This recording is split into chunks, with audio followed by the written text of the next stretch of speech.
Contexto económico. Y nos da mucho gusto recibir como cada jueves a Daniel González, economista. Dani, muy buenos días. ¿Qué tal? Buenos días, licenciado. Buenos días a Marcela y a los radioescuchas de Contextos. Pues sí, vamos a hablar un poquito de lo que está sucediendo en el terreno económico en Turquía, pero haciendo un poquito el antecedente, debemos recordar que el jueves de la semana pasada, cuando empieza todo esta turbulencia en los mercados internacionales, el Banco Central Europeo empezaba a referir que ya le estaba preocupando el conflicto comercial que quería enfrentar Estados Unidos con Europa, y hablaba de que si se cumplieran todas las amenazas que está planteando Donald Trump para el mundo en el terreno comercial, podríamos estar hablando de que los aranceles se ubicarían en la misma situación que estaban hace 50 años. Y hace 50 años pues estamos hablando que todavía el tema de la integración y procesos globalizadores no estaban vigentes. Entonces el Banco Central Europeo ese jueves hablaba de un gran retroceso en el escenario económico mundial. Y bueno, mientras esto se daba, Rusia por su parte calificaba como draconianas las sanciones que quería imponer Estados Unidos hacia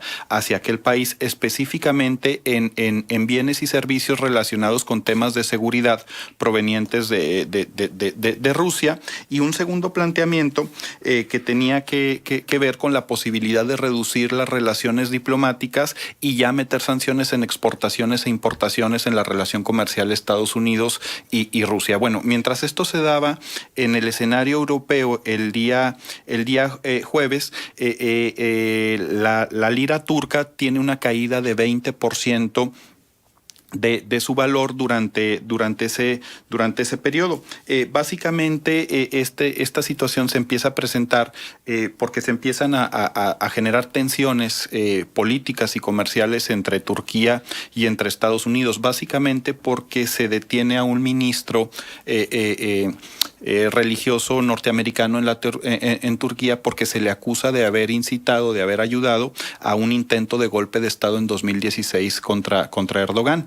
Pues el primer ministro allá en Turquía, además de que se tienen detenidos a 3 trabajadores de la diplomacia norteamericana, también por que se especula que tuvieron que ver con estos intentos de golpe de Estado. Entonces ahí empieza, digamos, que la tensión entre estas dos naciones. Y otro factor bien importante es que anuncia Turquía la posibilidad de comprar armamento y bienes de seguridad nacional con los rusos, y esto genera ya una tensión que lleva a que también durante la semana pasada Donald Trump anuncia que va a duplicar los aranceles de aluminio y acero turco por el 50 y el 20% respectivamente. Esto ha generado ya que en Turquía, bueno, se tenga una caída del valor de su lira del 40% en lo que llevamos del año. Es una cifra muy, muy elevada, y esto también tiene que ver con que están teniendo tasas de inflación superiores al 16%. Cuando se esperaba que tuviera una inflación del 8%, se está llegando solamente en el mes de junio a un 16%. ¿Por qué se da toda esta condición? Bueno, Erdogan, que es el líder allá en Turquía, es un primer ministro autoritario de perfil duro, que busca el crecimiento de la economía turca hacia adentro, y poco ortodoxo. Recién ganó las elecciones este año, puso como ministro de Finanzas a su yerno, y entonces esto genera una gran presión en los mercados internacionales, genera desconfianza, y empiezan a salir dólares de la región ahí de aquella parte de Turquía. Esto va acompañado con variaciones de las tasas de interés del 8 al 18%, una variación del 10% en lo que llevamos de este año, y todo por un clima de inestabilidad política y por una visión de crecimiento económico poco ortodoxa. Lo que sí habría que reconocer es que en los últimos últimos años Turquía tenía tasas de crecimiento entre el 6 y el 7%. Hoy se espera que tenga una tasa de crecimiento solo del 3%, pero esto a través de un gran endeudamiento. Todas estas informaciones del tema de tasas de interés, del tema de inflación, del tema del endeudamiento, pues nos pueden sonar muy conocidas. ¿Por dónde podría venir el problema o el impacto a la economía mexicana? Bueno, porque la deuda turca o gran parte de la deuda turca está en bancos españoles. Y como sabemos, pues la relación de la banca comercial española con las finanzas mexicanas pues tiene una relación muy directa. Si bien es cierto, no se espera un impacto en el corto plazo, si con el paso del tiempo se declara en moratorio, tiene mayores problemas financieros para pagar los turcos, seguramente generará un impacto en todas las economías emergentes, pero a través de una vía directa por los bancos comerciales españoles con la economía mexicana. En este caso estaríamos hablando de BBVA y de Santander, que son de los más importantes. Así es. Y bueno, esto también, como les decíamos, tiene que ver con el tema de la relación política y geopolítica en el mundo. A mi parecer tiene que ver mucho con el acercamiento que están teniendo los turcos con los rusos, con Siria y con Irán. Estas relaciones comerciales le permitirían la salida por el Mar Negro a los rusos sin tanta restricción. Como sabemos, es parte de los aliados norteamericanos, es parte de la OTAN, Turquía, pero este acercamiento le generaría una relación muy cercana con los rusos y una nueva posición geoestratégica básica, así como el canal de Suez o el canal de Panamá, y esto tendría implicaciones en el reacomodo que estamos viendo a nivel internacional, con la participación sobre todo de los chinos, de los rusos y del papel preponderante que no quieren dejar los norteamericanos en aquellas partes del mundo.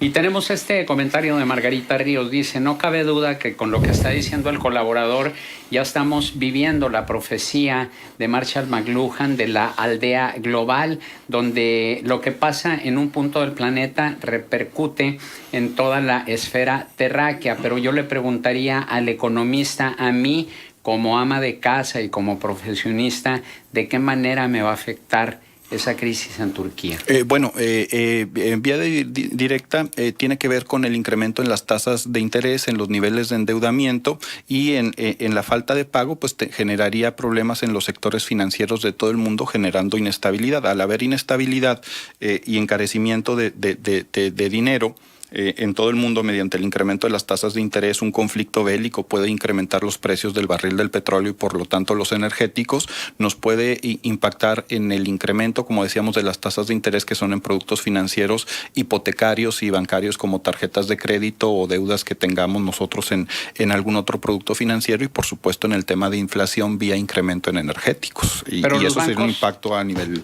internacional. ¿Pueden incrementar arbitrariamente las tasas o sería a través del Banco de México? Aquí el tema es que, por un lado, como decíamos, la relación que tiene Erdogan con el ministro de Finanzas es parte del principal problema que se tiene en el terreno financiero en Turquía, que es la poca independencia del Banco Central en Turquía. Esto está generando mucha inestabilidad en Europa, y entonces para poder evitar presiones inflacionarias y poder, digamos, tener en control el funcionamiento de la economía, a través del Banco Central Europeo se podrían generar incrementos en tasas de interés que repercutirían en todo el mundo. Una diferencia significativa y que es importante recalcar y que es parte de lo que se ha mantenido en los últimos años en la economía mexicana es la independencia de la política monetaria en México, y lo que está sucediendo en Turquía es un claro mensaje de por qué debe de ser independiente la política monetaria a través del Banco de México en cualquier economía del mundo, porque si no es así, los gobiernos se les hace fácil el tema del endeudamiento, el tema del gasto irresponsable, y genera pues los problemas que estamos viendo ya en Turquía, con incrementos muy acelerados en el terreno de la inflación y en el tema del endeudamiento, que ya alcanza el 53% del Producto Interno Bruto en Turquía. Tenemos también participación del auditorio. Pedro Martínez se comunica y dice: ¿Me podría decir el economista algo que de plano no entiendo? El petróleo es nuestro, sin embargo, suben los precios y nos aumentan el precio. Bajan los precios del petróleo y nos aumentan los precios de la gasolina. Dijeron que con la reforma energética íbamos a ver una mejora en los precios, incluso hasta bajas. Sin embargo, hasta ahorita yo lo que he visto son alzas y alzas. ¿A qué se debe que de una gasolinera a otra haya diferencias de hasta 7 centavos por litro de gasolina? ¿Que por sus pistolas cada uno aumenta los precios o cómo está eso? ¿Y cuándo vamos a ver que se reduzcan los precios? Bueno, debemos recordar que los precios de las gasolinas están liberados ya en el terreno de la libre oferta y la libre demanda. Entonces, cada gasolinera o cada empresa que se dedica a la venta de este tipo de bienes tiene la libertad de fijar el precio en función de las condiciones de oferta y demanda del mercado. Pero recordemos que la reforma energética y la reforma hacendaria le generaron un impuesto adicional a la gasolina vía IEPS, impuestos especiales sobre productos y servicios, y es lo que nos está encareciendo la gasolina. Cuando México empieza a perder importancia el tema de la venta de petróleo al extranjero como parte de esta reforma, en vez de que nuestra economía se petrolizara y en la medida que aumentaran los precios del petróleo íbamos a obtener más ingresos, lo que se hizo a través de esta reforma hacendaria y esta reforma energética es que la forma en que los gobiernos federales en nuestro país van a obtener recursos es vía a través de estos impuestos, de estos IEPS, y que están principalmente grabados en el tema de la gasolina. Y entonces, si aumentan los precios del petróleo en el escenario internacional, pues tiene que aumentar el precio de manera natural por la elaboración de la gasolina, porque recordemos que gran parte de este bien es importado actualmente en la economía mexicana, más el sobreprecio que se le da por el tema del impuesto. Pero cuando bajan los precios, ¿por qué no baja el precio de la gasolina? Por el tema del impuesto. Al final, el tema del impuesto está, digamos que de una manera fija, y va a ser difícil que nosotros encontremos pues una reducción. Y el otro tema sería la explicación. No, porque no me queda muy claro, porque a ver, el impuesto ya es un porcentaje directo por litro de gasolina que consumes, ¿no? Así es. Entonces, vamos a suponer que si el barril de petróleo baja su precio a nivel internacional, entonces tendría que bajar aquí en México, digo, con el consabido pago de ese mismo impuesto, pero claro, el impuesto si está indexado al precio del litro de gasolina, bueno, pues ese también debe bajar, ¿o no? En teoría, así debería de funcionar, y es hacia donde me dirijo. Parte de lo que hemos visto con estas liberaciones de bienes y servicios es que, si bien es cierto, cuando el precio de las materias primas se incrementan, los precios de los bienes y servicios van hacia arriba, difícilmente reducciones importantes de los costos de producción generan reducciones significativas en el valor del bien